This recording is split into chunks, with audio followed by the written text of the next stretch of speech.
నమస్తే అండి. Cold coffee తయారు చేయాలంటే బాగా చిక్కటి పాలు తీసుకొని స్టవ్ మీద కాగబెట్టండి. బాగా పొంగొచ్చిన తర్వాత స్టవ్ కట్టేయద్దు. కట్టేయకుండా సిమ్లో ఉంచేసి మరగనివ్వండి ఒక 15 నిమిషాలు. తర్వాత ఒక గిన్నెలో వాటర్ తీసుకొని తర్వాత దానికి పంచదార యాడ్ చేసి కాఫీ పొడి ఇన్స్టెంట్ ప్యాకెట్ ఏదైనా సరే మీ ఇష్టం, నేను బ్రూ తీసుకున్నాను, అది యాడ్ చేసి పొంగు రానివ్వాలి. పొంగొచ్చాక ఇంకా స్టవ్ మీద అట్లాగే మరగనివ్వాలి. పంచదార కరిగి క్యారమిలైజ్ అయినట్టుగా మనకి స్మెల్ వస్తుంది అనమాట. ఆ స్మెల్ వచ్చిందాక ఫస్ట్ హైలో పెట్టాలి. పొంగు రాగానే సిమ్లోకి మార్చాలి. సిమ్లోకి మార్చి తర్వాత 10 నుంచి 15 నిమిషాలు అట్లాగే బాగా మనకు మంచి వాసన వచ్చేదాకా మరగనివ్వాలి. ఇప్పుడు రెడీ అయిపోయిందండి.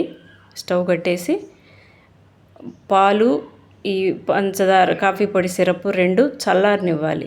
ఫ్రిడ్జ్లో అయితే పెట్టద్దు, మామూలుగా కూల్గా అవ్వాలి రూమ్ టెంపరేచర్ వచ్చేదాకా. తర్వాత పాలు గిన్నెలో వేసుకొని అట్లా ఫోమ్ వచ్చేటట్టు బీట్ చేయాలండి.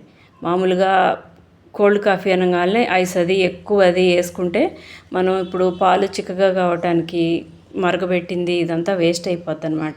ఈ ఫోము ఇట్లా దీంతో రావటం వల్ల కాఫీ రుచిగా వస్తుంది. ఐస్ ఎక్కువ వేస్తే మనకి పల్చగా అయిపోయి డైల్యూట్ అయిపోయి టేస్ట్ బాగోదు. మామూలుగా చల్లగా అయిందాక వెయిట్ చేసుకొని అప్పుడు ఇట్లా చేసుకుంటే ఐస్ తక్కువ వేసుకున్నా కానీ టేస్ట్ బాగుంటుంది. ఇందాక పాలు ఫోమ్ వచ్చేదాకా బీట్ చేసాం కదా, ఇప్పుడు కాఫీ డికాషన్ కూడా ఇట్లా బాగా ఫోమ్ వచ్చేటట్టు బీట్ చేయాలి.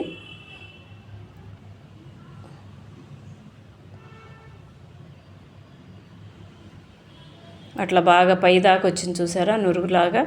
ఆ నురుగుని ఈ పాలు కూడా బీట్ చేసాం కదా, అది నురుగు వచ్చినట్టుగా వచ్చింది కదా.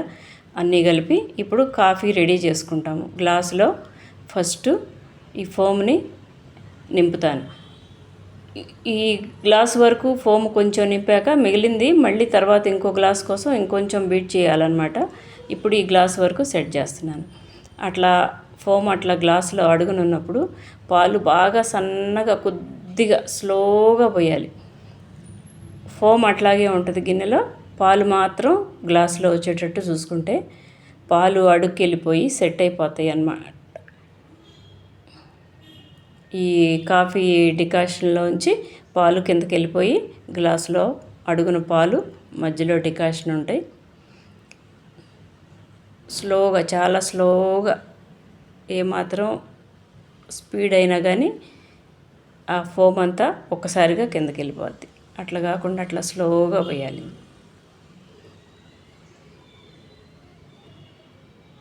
ఇప్పుడు అడుగున పాలు అట్లా వెళ్ళిపోయినాయి కదా, మధ్యలోనేమో కాఫీ ఫోమ్ వచ్చేసింది. తర్వాత ఇప్పుడు పైన మళ్ళీ పాలు మీద ఉన్న పైన ఫోమ్ అంతా దీని మీద యాడ్ చేసుకుంటే జస్ట్ డెకరేషన్కి అట్లా ఉట్టిగా కలిపాను. స్ట్రా వేసుకొని తాగితే టేస్ట్ సూపర్గా ఉంటుందండి. సింపుల్గా ఇంట్లో కూడా తయారు చేసుకొని తాగేసేయచ్చు అనమాట. దీనికి చివర్లో నేనైతే 2 ఐస్ క్యూబ్స్ యాడ్ చేస్తున్నాను. ఎక్కువ వేసే కొంది ఏమవుతుందంటే డైల్యూట్ అయిపోతుంది. మీకు ఈ రెసిపీ నచ్చినట్టయితే మీ ఇంట్లో ట్రై చేసి చూడండి. తప్పకుండా వీడియోని లైక్ చేయండి. థ్యాంక్స్ ఫర్ వాచింగ్ అండి.